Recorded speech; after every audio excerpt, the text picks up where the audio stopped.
मेरा नाम शायन है और मेरी गवाही है कि मुझे 3 महीने से ब्लीडिंग हो रहा था। मुझे पता नहीं था कि क्या हुआ है एक्चुअली। वो 3 महीने बहुत डिफ़िकल्ट गए। तो जब शुरू हुई वो मई 24 को हुई थी और मुझे ऐसे लगा कि जैसे हर महीने पीरियड्स आते हैं तो मुझे भी वैसे ही आए, बट वो कंटिन्यूसली मतलब फ्लो था, जैसे सेकेंड डे पे जैसे रहता है बहुत हैवी फ्लो।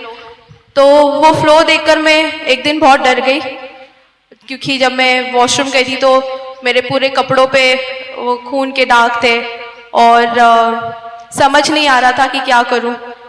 उसमें मैंने लॉर्ड से मांगा कि मुझे बहुत दर्द हो रहा है। मुझे समझ ही नहीं आ रहा था कि क्या हो रहा है, ना कुछ खाए जा रहा था, ना पानी पी सकती थी मैं कुछ, क्योंकि मेरे पेट में दर्द होता था बहुत। और मैं मम्मी से हमेशा यही बोलती थी कि मुझे बहुत दर्द हो रहा है, मुझे समझ नहीं आ रहा कि मैं क्या करूं और मुझे चर्च जाना है, मुझे प्लीज़ कोई पास्टर को बुलाओ।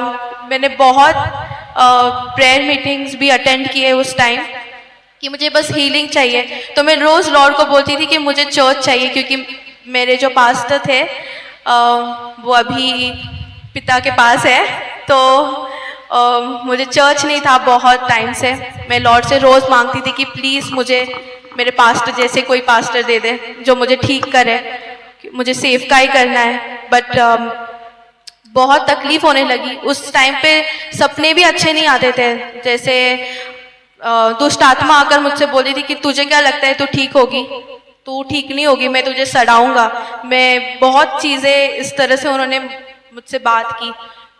मुझे फेलिक्स अंकल ने मेरी मम्मी को बताया था कि प्रॉफिट जी का चर्च एरोडा में है, आप उधर आओ। तो मैं लास्ट संडे यहाँ पर आई थी। मैंने पास्टर जी से कहा कि मुझे बहुत तकलीफ हो रही है, मुझे समझ नहीं आता, डर लगने लगा, क्योंकि वो जैसे कैंसरस स्मेल होता है ना वैसे स्मेल आने लगा। तो मैं मम्मी को बोलती थी कि मेरे आजू बाजू में मत बैठना, मुझसे वो थोड़ी सी स्मेल आ रही है। और मैं फिर भी रोज़ मांगती थी लॉर्ड, और लॉर्ड ने मेरा आंसर किया प्रेयर, मुझे प्रॉफिट जी से मिलाए। मेरे प्रॉफिट जी ने जब ले हैंड किया तो दुष्ट आत्मा मुझे छोड़कर चली गई, मुझे डिलीवरेंस मिला। और पास्टर जी ने बताया था कि जैसे ही तुम घर जाओगी तो आपका जो ब्लीडिंग है वो स्टॉप हो जाएगा। तो जैसे मैं घर गई तो मेरा ब्लीडिंग स्टॉप हो गया, और मैंने पास्टर जी को बहुत इससे कॉल करके बताया कि पास्टर जी मेरा ब्लीडिंग रुक गया है और बहुत अच्छा लग रहा है। अभी मुझे प्रभु का धन्यवाद करती हूँ कि मुझे उन्होंने हील किया, और मैं पास्टर जी की प्रार्थना का धन्यवाद करती हूँ। थैंक यू पास्टर जी। सारा आदर और सारा महिमा प्रभु यीशु को। आमेन, हालेलुया। यस, मुझे एक और चीज़ बताना है। आज जब मैं प्रेयर कर रही थी रात को, तो मैं वैसे रोज़ बाइबल पढ़ती हूँ रात में। तो मैंने लॉर्ड से बोला कि आज प्रभु मुझे कुछ तो बताओ कि संडे में बहुत एक्साइटेड रहती हूँ चर्च आने के लिए। तो मैंने बहुत, मुझे ऐसे ठीक नहीं लग रहा, मुझे ऐसा लग रहा था कि मैं उठकर प्रेयर करूँ, अभी बाइबल पढूँ और पढूँ। और मैंने ये प्रे किया, और फिर मुझे ना तकलीफ होने लगी थोड़ी सी, क्योंकि वो वीकनेस थोड़ी सी है।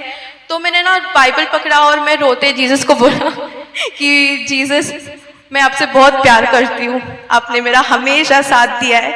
मैं बहुत गलत जगह पर थी, बहुत परेशानी में थी, आपने फिर भी मुझे वहाँ से चुना और मुझे एक अच्छे जगह पर रखा है। तो मैं जीसस को ये बोलकर, और एक वर्शिप सॉन्ग है कि भूले थे भटके थे हम, और किसी ने बताया कि यीशु मसीह यहाँ है। तो मैं बहुत वो रो कर मैंने वो गाना गाया, और मुझे एक लॉर्ड ने एक दर्शन दिखाया कि पास्टर जी, मैं यहाँ पे लेहन के लिए पास्टर जी के पास आई हूँ, और पास्टर जी मुझे बोलते हैं कि मैं आपका वेट कर रहा था, मुझे आप पे अभिषेक करना है, और वो जो ऑयल है ऑयल से अभिषेक करना है। मैंने ऑयल को देखा, उसमें एक गोल्डन जैसा ऑयल था, और वो पास्टर जी मेरे सिर पर वो ऑयल डाले हैं, और मैंने उस चीज़ को रिसीव किया। मैं सुबह उठी तो मैं बहुत खुश थी। फिर मुझे ऐसा लगा मैं कब आकर सबको बताऊं कि मुझे ये एक दर्शन प्रभु ने दिखाया। और जब पास्टर बता रहे थे कि आज का टॉपिक अभिषेक पर है, तो मुझे ऐसा लगा कि प्रभु ने मुझे सच में अनॉइंट किया। और thank you pastor ji. Hallelujah. यह सच में ये खुदा काम करता है। आमेन। मैंने कुछ नहीं किया, करने वाला यीशु है। आमेन। हालेलुया।